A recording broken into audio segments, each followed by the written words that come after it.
In the heart of Nizhny Novgorod, Russia, lived a man whose life would become the stuff of nightmares. Anatoly Moskvin was an intelligent and eccentric academic, fluent in multiple languages, and an expert in cemeteries and local folklore. But beneath his unassuming exterior lurked a dark obsession that shocked the world when it was uncovered in 2011. Anatoly was a solitary man who spent much of his life exploring graveyards. He called himself a necropolist, documenting tombstones and uncovering forgotten histories. His work was respected in academic circles, but his fascination with death went far beyond scholarly curiosity. The origins of his obsession can be traced back to his childhood. At 13 years old, Anatoly experienced a traumatic event that would shape his macabre interests. He attended the funeral of an 11-year-old girl, Natasha Petrova, who had died under tragic circumstances.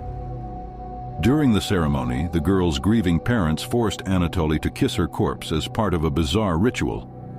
The experience left him deeply disturbed, but also inexplicably drawn to the world of the dead. For decades, Anatoly wandered cemeteries, claiming he was drawn to the spirits of children.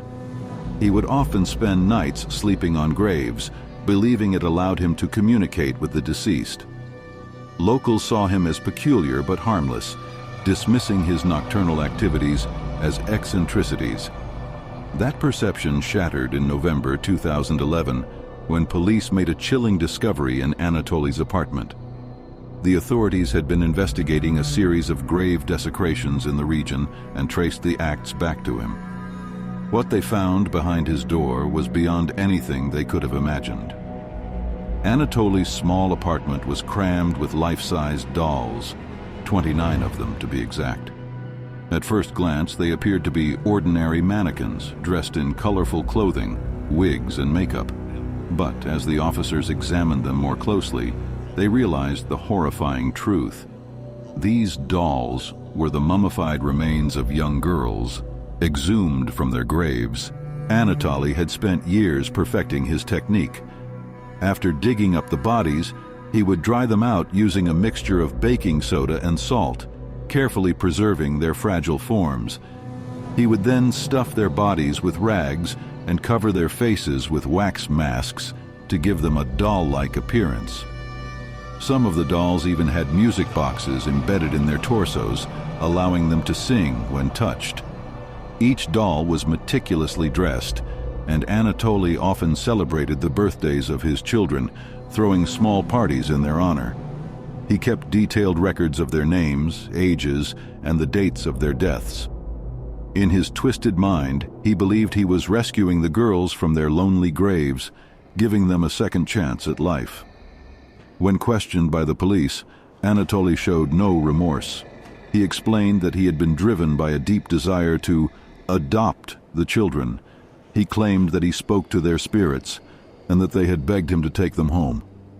They were calling out to me, he said. They wanted to be rescued. Anatoly's parents, who occasionally visited his apartment, claimed they had no idea about his horrifying secret. They believed the dolls were simply an eccentric hobby, though they admitted their son's behavior had always been unusual. The revelation sent shockwaves through Russia and the world. Families of the desecrated graves were devastated, their grief compounded by the knowledge that their loved ones' remains had been stolen and turned into grotesque artifacts. The media dubbed Anatoly the Dollmaker and the puppeteer of Nizhny Novgorod, painting him as a real-life monster. Psychiatrists diagnosed Anatoly with paranoid schizophrenia. He was deemed unfit to stand trial and was instead sentenced to indefinite treatment in a psychiatric hospital. During interviews, he remained disturbingly calm, even proud of his actions. He described his process in chilling detail, as though discussing an art project rather than a crime. Anatoly's story raised unsettling questions about how such a horrifying obsession could go unnoticed for so long. Locals remembered seeing him in cemeteries, sometimes carrying bags or tools, but no one suspected his true intentions. His academic reputation and quiet demeanor allowed him to fly under the radar for years. Even from his hospital bed, Anatoly continued to express his love for his daughters. He wrote letters to their spirits, claiming he would one day be reunited with them in the afterlife. He showed no understanding of the pain he had caused, instead framing himself as a savior who had brought joy to the dead. The aftermath of Anatoly's crimes lingers in Nizhny Novgorod. Many of the families affected have struggled to find peace, haunted by the knowledge of what happened to their loved ones. The desecrated graves have been repaired, but the psychological scars remain. Anatoly Moskvin's story is a chilling reminder of how obsession, left unchecked, can spiral into unimaginable darkness.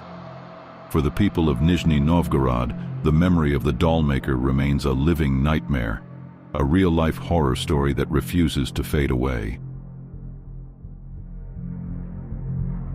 In the quiet streets of Key West, Florida, nestled inside the historic Fort East Martello Museum, sits an unassuming doll in a glass case. Dressed in a sailor suit, his once bright eyes now dulled with age, Robert the doll seems harmless at first glance. But this weathered figure is far from ordinary. Robert's sinister reputation has earned him the title of the most haunted toy in history, and his story continues to send shivers down the spines of those who encounter him.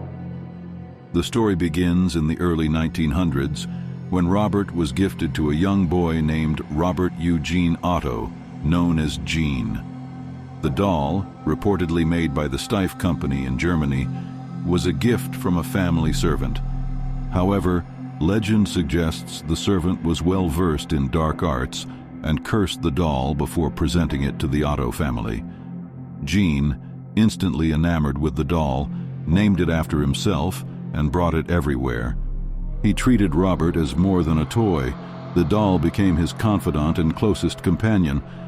But soon, strange occurrences began to plague the Otto household. At night, the family would hear soft giggles and footsteps in Gene's room, even though no one was there. Gene's parents would rush in, only to find their son cowering in fear, insisting Robert did it. Objects in the room would be moved or destroyed, and Gene always blamed the doll. What began as innocent mischief soon escalated into something far darker. As Gene grew older, his obsession with Robert only deepened. Even as an adult, Gene kept the doll by his side. When he inherited the family home, he gave Robert his own room in the attic, complete with furniture and a window overlooking the street.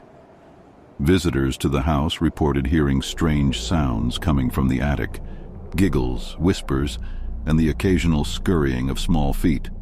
Neighbors claimed they saw Robert moving on his own, peering out the attic window when no one else was home. Others swore the doll's expression changed depending on the mood in the house. One family friend, unnerved by Robert's lifelike gaze, attempted to move him. Later that night, her car mysteriously crashed without explanation. Gene's wife, Anne, reportedly hated the doll and felt uneasy in its presence. She begged Gene to get rid of it, but he refused, insisting that Robert was part of the family.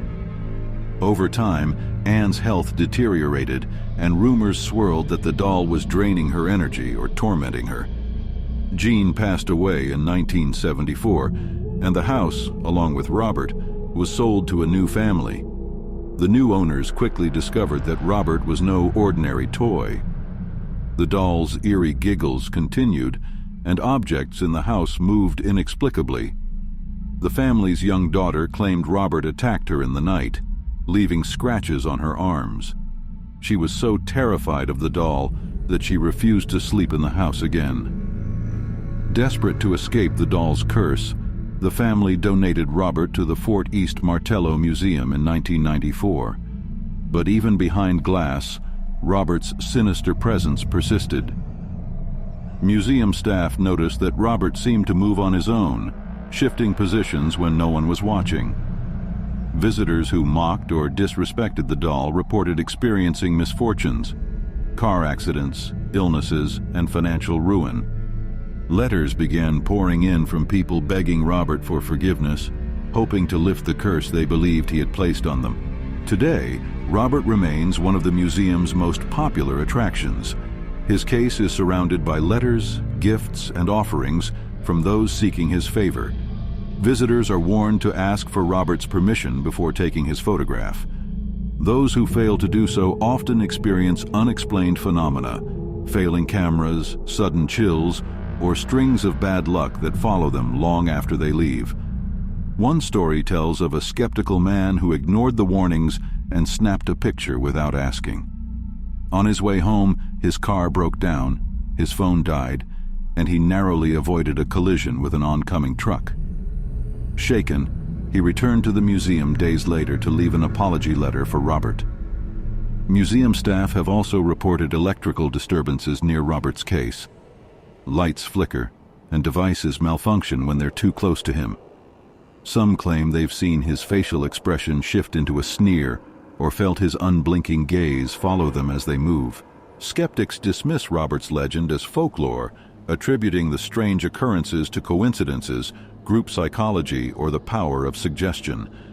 They argue that Jean's attachment to the doll was simply the imagination of a lonely child, and that subsequent owners were influenced by the doll's eerie reputation. But those who've encountered Robert firsthand tell a different story. For them, the doll's malevolent energy is undeniable. Paranormal investigators have speculated that the doll could be a vessel for a restless spirit or cursed by its original maker.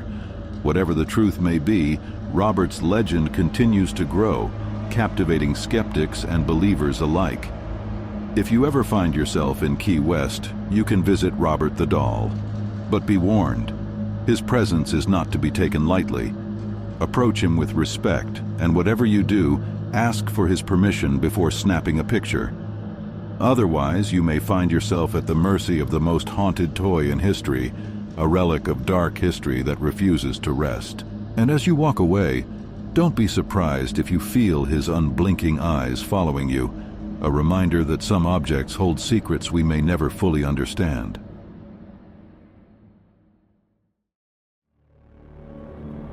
On a quiet Christmas Eve in 1945, the Sodder family home in Fayetteville, West Virginia, was filled with holiday cheer.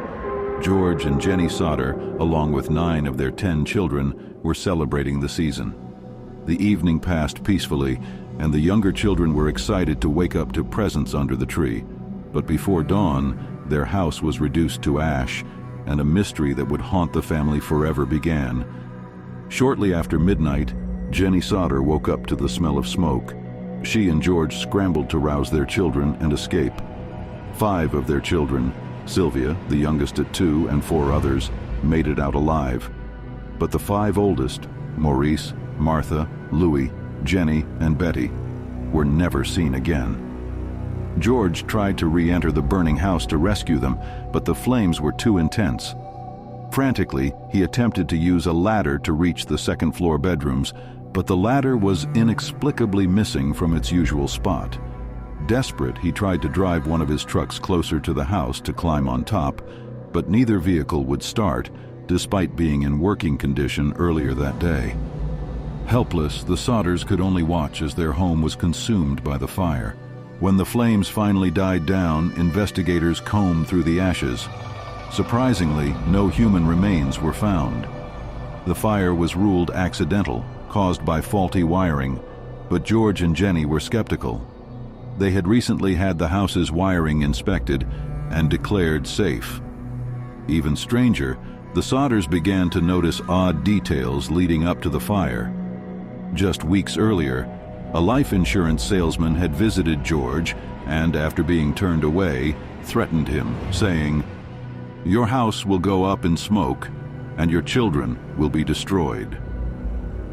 Around the same time, a man had been seen lurking near the property, inspecting the family's fuse box. Jenny also recalled hearing a strange noise on the roof shortly before the fire started, followed by a loud thud. Some suggested it might have been a firebomb or Molotov cocktail, though no evidence was found. The mystery deepened as more bizarre events unfolded. Jenny conducted her own experiments by burning animal bones in the stove. No matter how long she burned them, they always left traces. She couldn't understand how the fire could have completely incinerated her children's bodies, leaving no bones or teeth behind. Then came the sightings. Over the years, multiple people claimed to have seen the missing Sodder children. A woman reported spotting them in a car as the fire burned. Another said she saw them at a hotel in Charleston, a town just hours away. In 1949, George and Jenny hired a private investigator who unearthed a photograph of young children resembling the missing Sodders, reportedly taken in New York. Perhaps the most chilling clue arrived in 1967. Jenny received a photograph in the mail of a young man who bore a striking resemblance to her son, Louis. On the back was a cryptic note. Louis Sodder. I love Brother Frankie. Elil Boys. A 90132 or 35.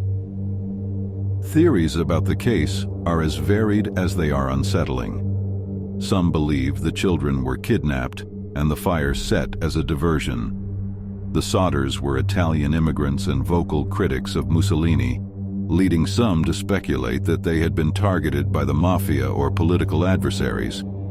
Others suggest human trafficking, as the sightings seem to place the children alive in different locations.